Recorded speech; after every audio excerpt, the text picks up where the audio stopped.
Dobrý den, dámy a pánové, vítám vás u mé ochutnávky Primeu. Máme tady 2 Primey, tu ten už je vypitej a můžu vám říct, jak chutná. Je to přesmazená jahoda, tak s kterým začneme? S tutím třeba?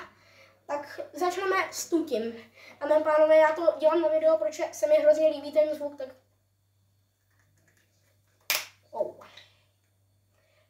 Tak jdeme ochutnat první jménem Icepop. To je dobrý. V tom cítím, jak kdyby prostě malinu, citron a ještě kokos. A ještě nějakou jahodu. To je zvláštní. Ale je actually mega dobrý. Teď lemon lime. Je to ten americký, tady máme ten britský, dámy a pánové. Jo, takže lemon lime.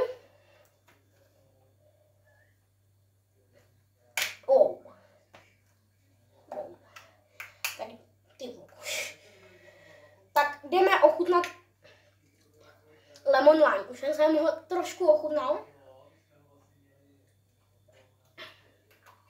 V tom je hrozně limetky, ale hrozně. Pro ty, co mají rádi kyselý, tuto actually mega doporučuji. Tady máme i USA. Já ještě jsem k narozeninám dostal kaktus, který opakuje a pak ještě tady ten mega dobrý dort. Takže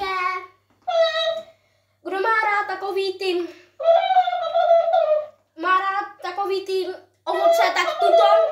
A kdo má rád kyselý, tak tuto.